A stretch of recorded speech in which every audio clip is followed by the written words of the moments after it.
Shadman, went through your accounts this morning before the interview, and I have to start by saying I've got no idea where to start because your trading is just so prolific and you've got several accounts on the go with us already. You're on a two-step 50K funded account now, level one.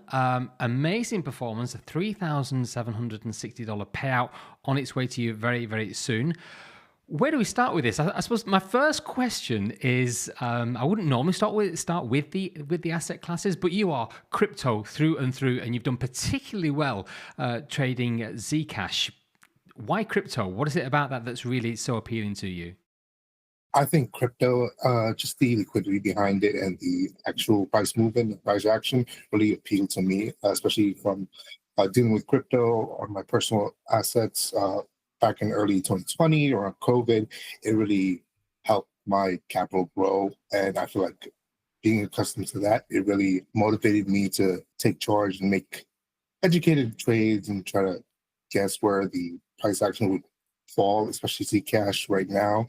In the recent months, it's really exploded. The altcoins have also taken a rise as Bitcoin tries to consolidate between its 90,000 to 100,000.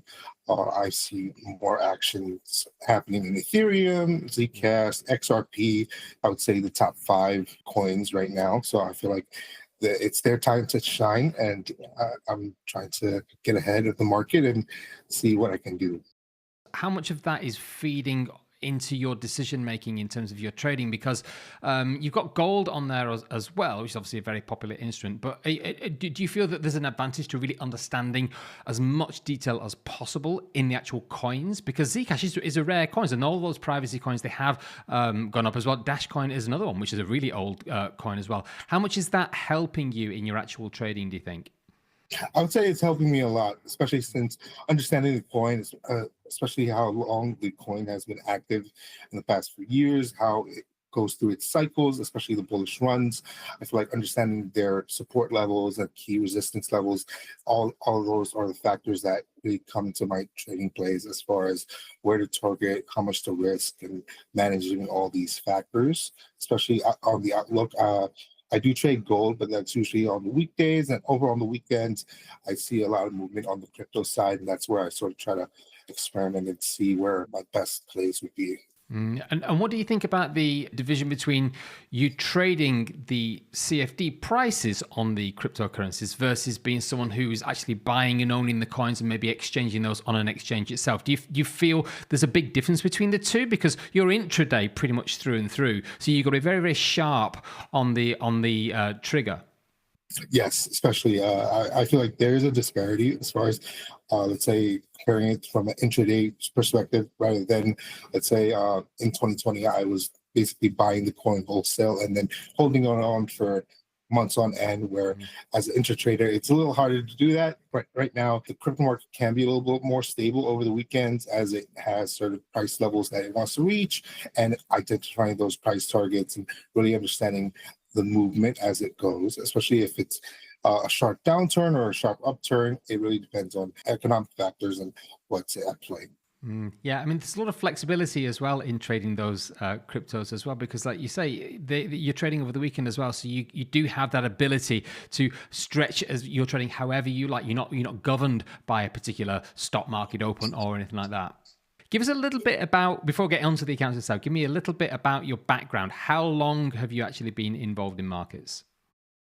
I would say I've been involved the crypto markets. I've been involved pretty fairly ever since I was introduced in late high school around 2020.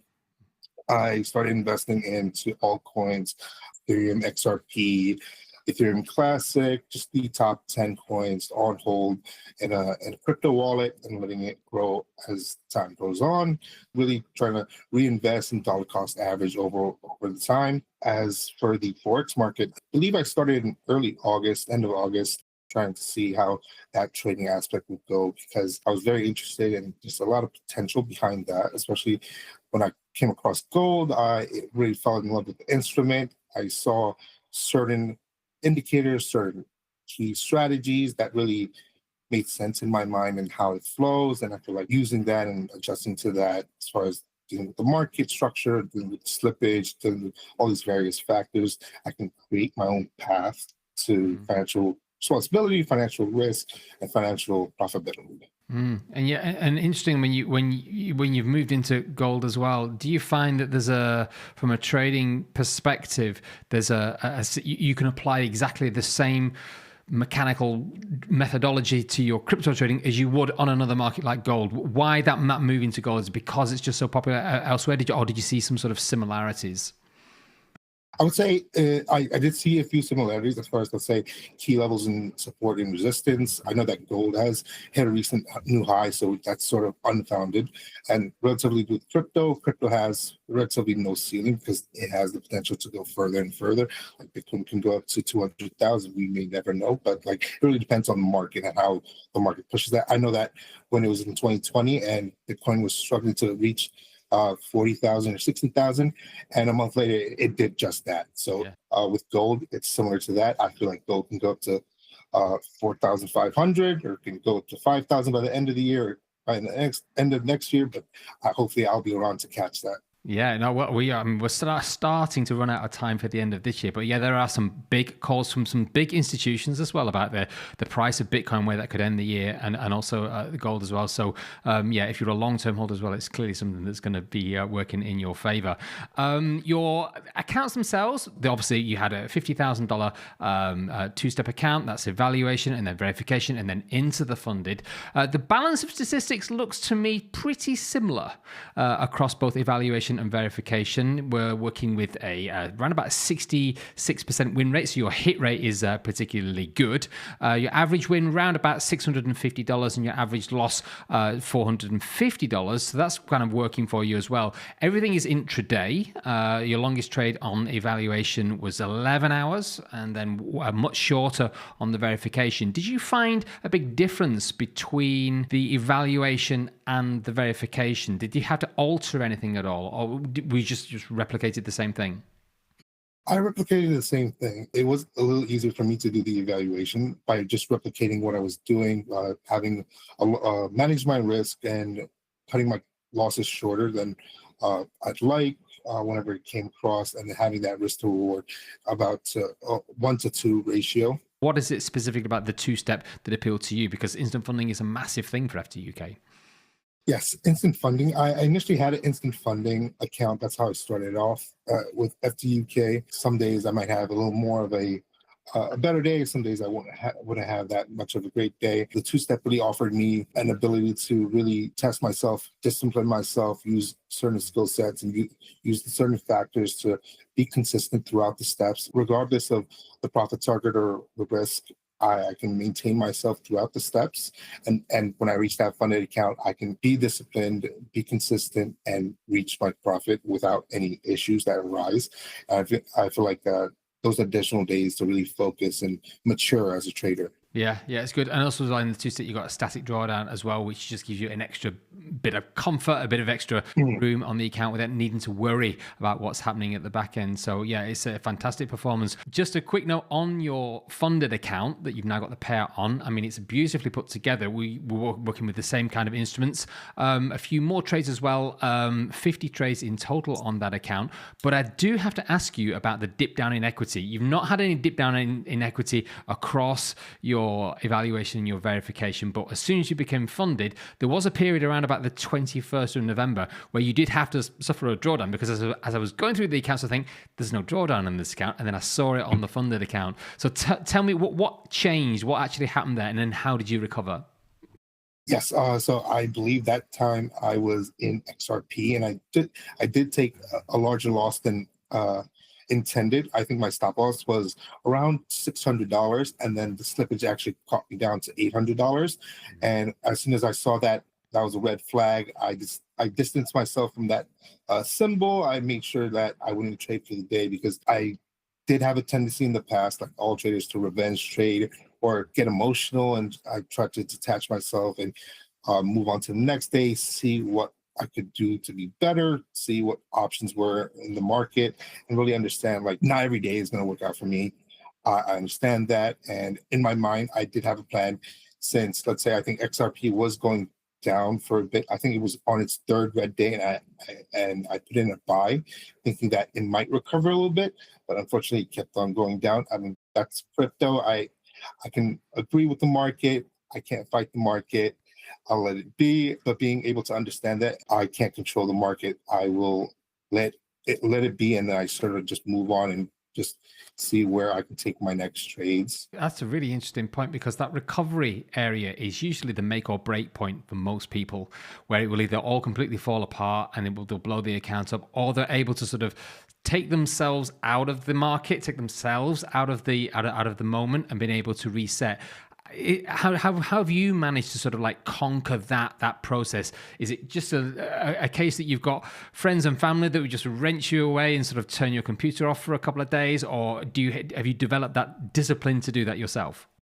I've had friends reach out to me at the end of the night, seeing what I traded, the balance of my trades, and what's the status of the trade. And after all, I would share. But then, let's say if I went to a lost day, that there's a time I might be quiet, I might distance myself. But now I do have a spreadsheet where I calculate all my trades, and it's shared with the group and it's shared with friends and family, just so they know, like, on a daily basis, what I'm doing, what I'm targeting. Let's say I might take a loss for, let's say, $600 for the day, but then they'll see I only traded once. Next day, I'll be back in the market, recoup that loss. I might make a profit for that day, and it's sort of just get back into the flow of things. That's always how you react. People can feel a little bit embarrassed because nobody wants to be seen to be failing. But at the end of the day, the numbers don't lie. And if you can allow other people to sort of have that overarching view on what you're doing, it can be a massive thing, because somebody will intervene and say, hang on, what you're doing here, this is the market's going down, mate. What are you actually sort of trying to do? It's a really, really big thing. Well, Shadman, it's absolutely fantastic to speak to you. Your trading is wonderful, really, really beautiful. What's the big plan for you? What is it you're trying to go?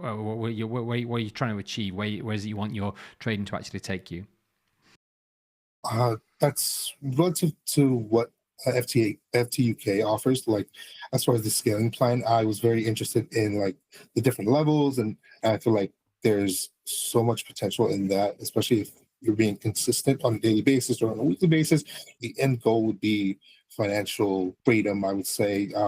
Devote my time, and then make enough profit where I can sort of disappear or just be in my own world.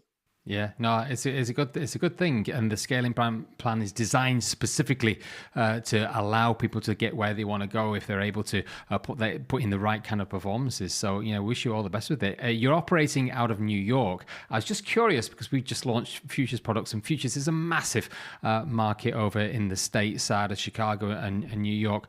Are you, particularly with you being an intraday trader, have you looked at any futures prop accounts? Are you tempted in that direction, or were you specifically wanted to just focus only on the CFDs? I am interested. I will be doing a few of the research behind it, and you might see a few futures accounts under my name. I do like to see if there's a new challenge, or see if I can expand on that. And yeah, definitely we'll be expanding over. Good. Well, it's definitely good to get some feedback on that. I really appreciate your time, Shadman. The payout will be on its way to you. Anything else that you need in the meantime, please do get in touch. But I appreciate your time, and we wish you all the best on your trading moving forward. Thank you very much.